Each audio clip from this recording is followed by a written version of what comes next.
నిన్నటి క్లాసులో గుర్తుందా? డెడ్ సెంటర్లలో గేర్ ట్రైన్ గురించి కదా చెప్పుకొని, గేర్ ట్రైన్ తర్వాత డెడ్ సెంటర్లు తర్వాత ఫేసింగ్, అవునా? గుర్తుందా? ఫేసింగ్ కదా, ఫేసింగ్ ఎట్లా చేయాలా, ఏ టూల్ వాడాలి అని చెప్పినాము. ఈరోజు కటింగ్ టూల్స్ యొక్క యాంగిల్స్ ఏ విధంగా ఉండాలని class. Nomenclature of single point cutting tools and multi point cutting tools. ఇక్కడ నామినికల్చర్ అంటే ఏంది?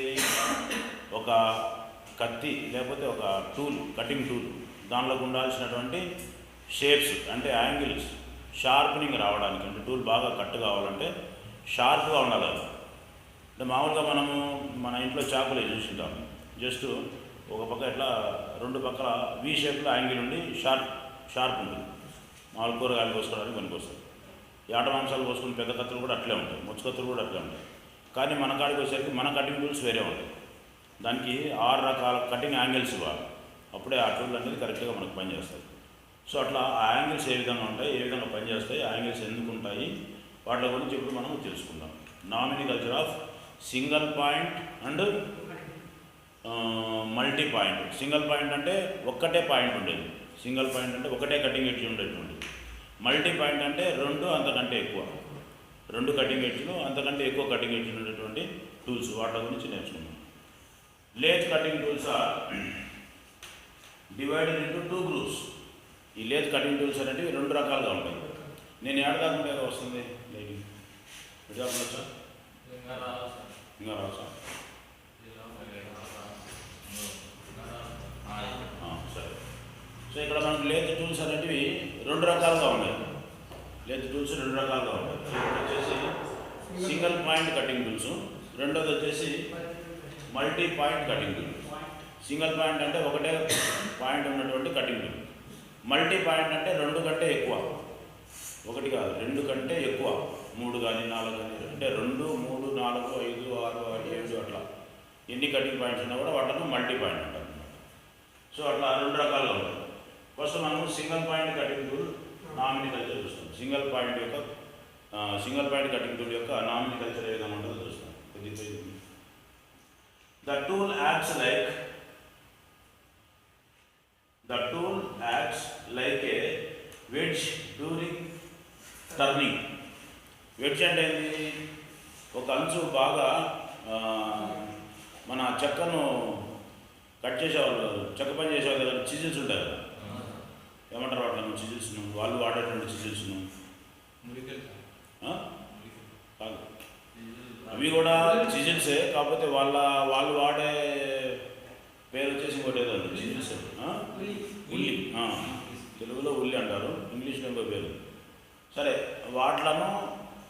వాటిలకు వెడ్జ్ ఎట్లా ఉంటుంది? షార్ప్, ముందు పాయింట్ బాగా షార్ప్గా ఉంటుంది కదా యాంగిల్లో, అట్లాంటి వెడ్జ్ కలిగి ఉంటాయన్నమాట మన కటింగ్ టూల్స్ కూడా. అట్లనే వెడ్జ్ అయితే ఉంటుంది. అంటే వెడ్జ్ అంటే షార్ప్ పాయింట్, వెడ్జ్ అంటే షార్ప్ పాయింట్. డ్యూరింగ్ టర్నింగ్ చేసేటప్పుడు మనము, టర్నింగ్ అంటే తెలుసు కదా, తిరగడం కదా, కటింగ్ చేసుకుంటే ప్లేన్ టర్నింగ్ చేయడం అనమాట. ఆ టర్నింగ్ చేసేటప్పుడు అవి ఒక వెడ్జ్ లాగా కటింగ్ టూల్ ఉపయోగపడతా ఉంటుంది. The wedge shaped cutting edge penetrates into the work and removes the material. Penetrates అంటే అర్థమైంది?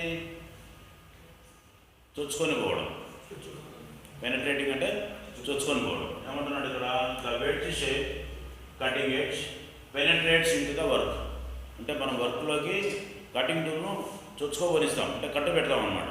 కట్టు పెట్టినప్పుడు అది కట్ అయితే లోపలికి వెళ్తూ ఉంటుంది. అట్లా లోపలికి వెళ్ళిన తర్వాత మళ్ళీ మనము టర్నింగ్ చేసుకుంటూ పోతాం, లేకపోతే ఫేసింగ్ చేసుకుంటూ వస్తాం. అట్లా చొచ్చుకొని పోయిన తర్వాత అది కట్ అయితే అవసరం. This necessities the grinding of the tool cutting edge to A wedge shape. ఈ నెసెసిటీ అంటే ఇక్కడ మనం మెటీరియల్ బాగా కట్ చేయాలంటే మనకు అక్కడ అవసరం ఏంది? ఆ టూల్ అనేది బాగా షార్ప్నింగ్ చేసుకోగలరు. ఖచ్చితమైన యాంగిల్, ఖచ్చితంగా ఉన్నటువంటి షార్ప్ పాయింట్ మనకి ఎంత షార్ప్గా ఉంటే అంత నీట్గా వస్తుంది. మళ్ళీ ఫినిషింగ్ చేసేటప్పుడు కటింగ్ ఎడ్జ్ పాయింట్ ఉంటుంది కదా, షార్ప్ పాయింట్, ఆ షార్ప్ పాయింట్ మళ్ళీ షార్ప్గా ఉండకూడదు, అక్కడ లైట్గా రేడియస్ ఉండాలి ఫినిషింగ్ చేసేటప్పుడు. అది మనకు బై ప్రాక్టికల్ అంటే మనకు స్కిల్ పెరిగే కొద్దీ, అనుభవం పెరిగే కొద్దీ ఆ టూల్స్ ఎట్లా గ్రేడింగ్ చేసుకోవాలని తెలుస్తూ ఉంటారు. బేబీ షార్పన్ ఏ పెన్సిల్ మనం షార్పనింగ్ చేసుకునేటప్పుడు ఆ బ్లేడ్ ఉంటుంది కదా షార్పనర్లో, పెన్ షార్పనర్లో బ్లేడ్ ఉంటుంది కదా, ఆ బ్లేడ్కి టచ్ అయ్యి పెన్సిల్ తిప్పుతూ ఉంటే కట్ అవుతూ ఉంటుంది, చెక్క కట్ అవుతూ ఉంటుంది. అట్లనే దీంట్లో కూడా we find that the knife must be penetrates into the wood at a definite angle. అంటే దాంట్లో ఉన్నటువంటి బ్లేడు, దీంట్లో షార్పనర్లో ఉన్నటువంటి బ్లేడు ఒక యాంగిల్లో ఉంటుంది కాబట్టి దాంట్లోకి చుచ్చుకొని పోయి పెన్సిల్ని గట్టిగా ఒత్తి తిప్పుతూ ఉంటే కట్ అవుతూ వస్తాం. అంటే ఆ బ్లేడ్ యొక్క షార్ప్నెస్ అనేది ఒక యాంగిల్ ఉంటుంది అన్నమాట. సరే ఇక్కడ పైకి సరే, if success is to be achieved, ఇక్కడ బ్లేడ్ అనేది మనకు ఆ బ్లేడ్ అనేది ఖచ్చితమైన యాంగిల్ ఉంటే ఆ చెక్క అనేది బాగా కట్ అయిపోయి మనకు షార్ప్నింగ్ బాగా వస్తుంది. ఆ లెడ్ కూడా మనకు రాసుకునేటువంటి లెడ్ ఉంటుంది కదా, అది కూడా మనకు క్లియర్గా ఉంటుంది. అది పైకి పని పని పని పని అదే కొంచెం ఇక్కడ చూడండి, టేబుల్ 1 ఫిగర్ 1 చూడండి. ఇక్కడ నో క్లియరెన్స్, ఇక్కడ the blade skids along the pencil without cutting. ఇక్కడ ఇది బ్లేడ్, ఇది పెన్సిల్. ఇక్కడ చెక్క అనేది కట్ కావడం లేదు, ఎందుకంటే కరెక్ట్గా యాంగిల్ లేదు, ఏదో ఒక యాంగిల్ ఉంది కాబట్టి షార్ప్నింగ్ కానీ యాంగిల్ కానీ కరెక్ట్గా లేదు వెరీ. సో ఇక్కడ క్లియరెన్స్ అనేది లేదు కాబట్టి ఇక్కడ పెన్సిల్ అనేది జారిపోయి కట్ కాకుండా ఉంది.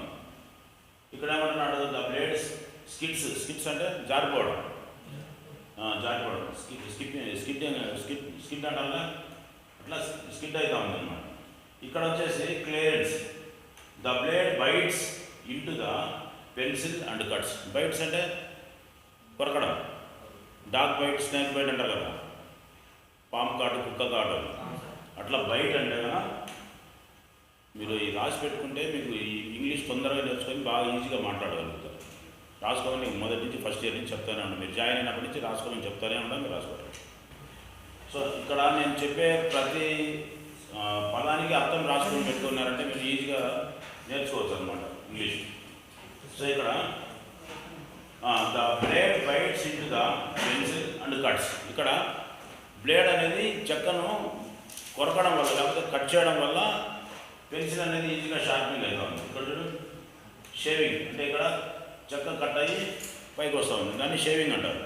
ఏమంటారు? షేవింగ్ అంటే మనం షేవింగ్ చేసుకుంటాం కదా, అట్లా షేవింగ్ అనేది అంటే కట్ అయిన తర్వాత చిప్స్ బయటకు వస్తూ ఉంటాయి కదా, ఆ కట్ అయ్యే విధానాన్ని షేవింగ్ అంటారు.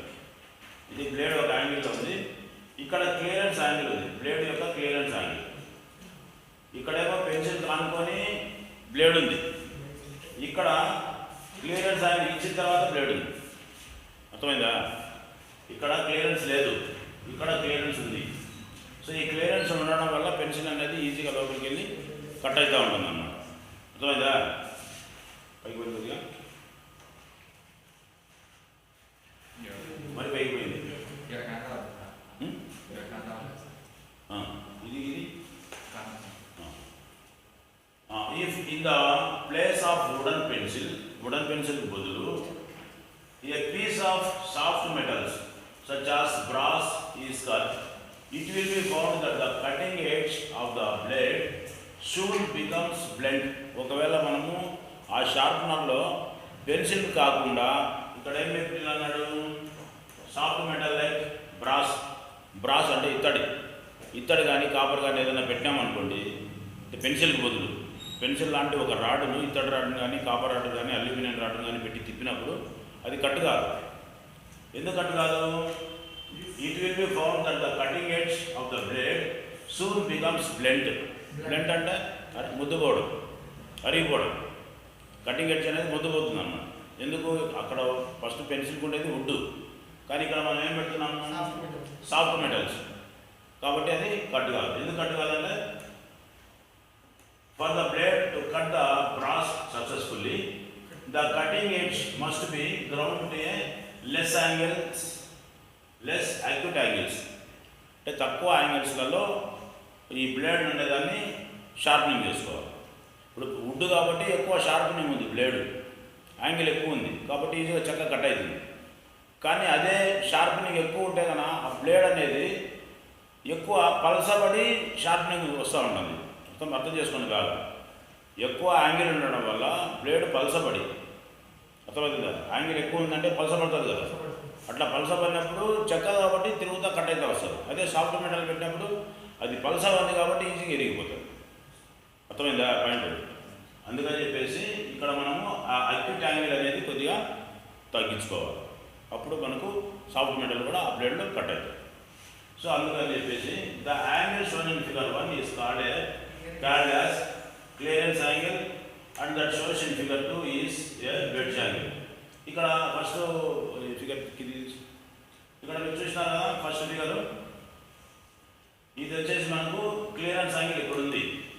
రెండో ఫిగర్లో ఏముంది ఇక్కడ దించుకుంది, ఇది రెండో ఫిగర్ దించు. ఇక్కడ వెడ్జ్ యాంగిల్ ఉంది కదా, ఈ వెడ్జ్ యాంగిల్ అంటే ఇక్కడ బ్లేడ్ ఉంది, ఈ బ్లేడ్ యొక్క యాంగిల్ ఇది. ఈ యాంగిల్ వచ్చేసి మనకు wedge angle. Sharp and for cutting వుడ్ను కట్ చేసుకోవడానికి ఉండాల్సినటువంటి వెడ్జ్ యాంగిల్. అంటే మన పెన్సిల్ ఉండే చెక్కే కదా, సో దాన్ని వుడ్ను కట్ చేసుకోవడానికి అవసరమైన వెడ్జ్ యాంగిల్.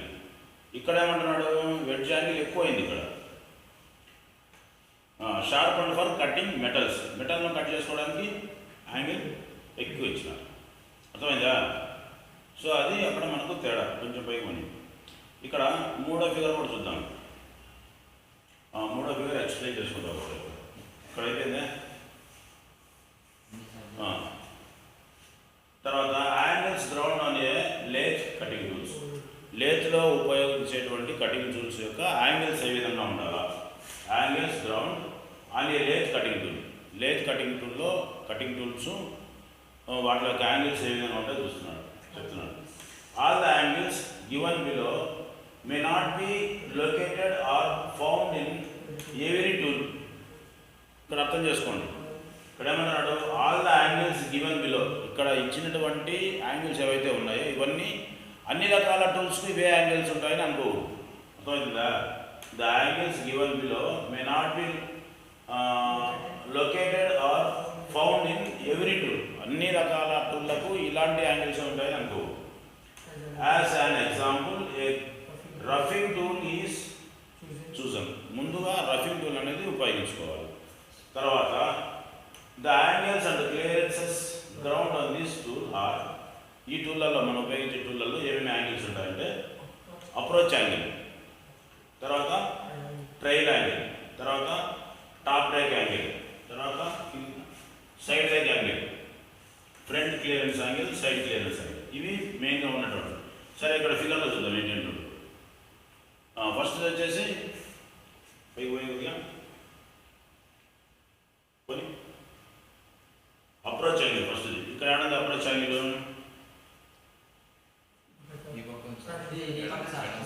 ఇది అప్రోచ్ యాంగిల్. అప్రోచ్ యాంగిల్ అంటే మనకు ఈ టూల్ అయితే కదా, ఇది అప్రోచ్ యాంగిల్.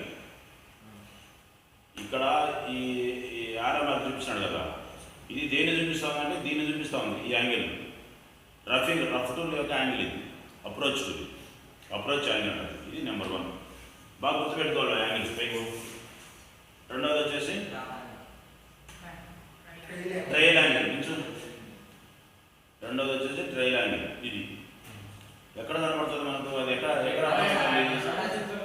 ఇది కదా. ఇది అయినప్పుడు ఇక్కడ ఈ పాయింట్ నుంచి ఈ పాయింట్ ఉంది కదా, అంటే ముందు భాగము ఇట్లా క్రాస్ కావచ్చు. ఇదేమో ఇక్కడి నుంచి అవతలికి పోయింది, ఇదేమో ఇక్కడి నుంచి ఇటు లోపలికి పోయింది. ఇది ట్రైల్ యాంగిల్. తర్వాత టాప్ రేక్ యాంగిల్ మూడవది. ఇది టాప్ రేక్ యాంగిల్. సో ఇక్కడ పైకి ఉంది, ఇక్కడికి వచ్చేసరికి కిందికి అయింది. అర్థమవుతుంది? Top rake angle. ఈ భాగం పైకి ఉంది, ఈ భాగం కిందికి ఉంది. అర్థమవుతుందా? ఈ భాగం పైకి ఉంది, ఇక్కడికి వచ్చేసరికి ఈ భాగం కిందికి అయింది. అంటే స్లోప్ ఉంది. ఈ అంటే ఇట్లా ఈ పాయింట్ వచ్చి ఇట్లా వచ్చి మళ్ళీ ఇట్లా కూడా వచ్చింది. 3 విధాలు. అంటే ఇక్కడ పైకి వచ్చింది, ఇక్కడ డౌన్ అయింది, ఇక్కడ డౌన్ అయింది. ఇక్కడ పైకి ఉంది షార్ప్ పాయింట్, ఇక్కడ డౌన్ అయింది, మళ్ళీ ఇక్కడ కూడా డౌన్ అయింది. అది ఏం యాంగిల్? అది పైన టాప్లో ఉన్నటువంటి యాంగిల్ కాబట్టి దాన్ని టాప్ రైట్ యాంగిల్ అంటారు. 4th వచ్చేసి సైడ్ రైట్ యాంగిల్. ఏడుంది 4th? ఇది కూడా టాప్లో వచ్చే యాంగిలే. అంటే ఇక్కడ నుంచి ఇక్కడ చూసుకుంటే కదా, ఇక్కడ మీకు అర్థమవుతుంది చూడు. ఇక్కడేమో పైకి ఉంది మొత్తం, ఈ అంచు ఎంత హైట్ ఉందో ఆ హైట్లో ఇది ఉంది. కానీ ఇక్కడికి వచ్చేసరికి ఇక్కడ డౌన్ అయింది, మెటల్ ఇక్కడ డౌన్ అయింది. అర్థమైందా? ఇక్కడ డౌన్ అయింది. అర్థమైంది కదా? అది సైడ్ రేక్ యాంగిల్. తర్వాత ఐదోది ఫ్రంట్ క్లియరెన్స్ యాంగిల్. ఇది అంటే టూల్ ఎక్కడైతే ముందుకు పోతూ ఉంటుందో దానికి కింద ఉన్నటువంటి యాంగిల్. ఇది ఫ్రంట్, ఈ భాగం అంతా కూడా ఫ్రంట్. ఇట్లా చక్కగా లేకుండా ఇది కిందికి పోయింది యాంగిల్. ఇట్లా ఇది కాదు, ఇది ఈ భాగం. అంటే ఈ పాయింట్ నుంచి ఈ పాయింట్కు ఎనికి వచ్చింది, ఫ్రంట్ ముందు పక్క ఎనికి వచ్చింది. తర్వాత ఆరోది వచ్చేసి సైడ్ క్లియరెన్స్ యాంగిల్. ఈ పక్క సైడ్లో ఉన్నటువంటి సైడ్ క్లియరెన్స్. తర్వాత నేను టూల్లో చూపిస్తాను యాంగిల్స్ అన్ని, మనం గ్రేడింగ్ పెట్టేటప్పుడు ఎట్లా పట్టాలన్నా. తర్వాత మల్టీ పాయింట్ కటింగ్ టూల్కు ఏ విధంగా ఉండదు చూద్దాం. Multi point cutting tools used in lathes or drill, reamer, tap ఉంటాయి. ఇవన్నీ కూడా మనకు మల్టీ పాయింట్ అంటే రెండు కంటే ఎక్కువ. ఇప్పుడు డ్రిల్ బిట్ ఉందనుకోండి, దానికి 2 కటింగ్ యాంగిల్స్ ఉంటాయి, కొన్ని దాంట్లో 3 కూడా ఉంటాయి. తర్వాత రీమర్కు కనీసం అంటే 6 7 ఉంటాయి. తర్వాత ట్యాప్ 3 ఉంటాయి, కొన్ని దాంట్లో 4 కూడా ఉంటాయి. డై కూడా అంతే, డైకి 4 ఉంటాయి, 4 ఉంటాయి ఎక్కువ. ఇవి multi point cutting tools. Multi point cutting tools already ready చేసినవి డైరెక్ట్గా వాడుకోవచ్చు మనం.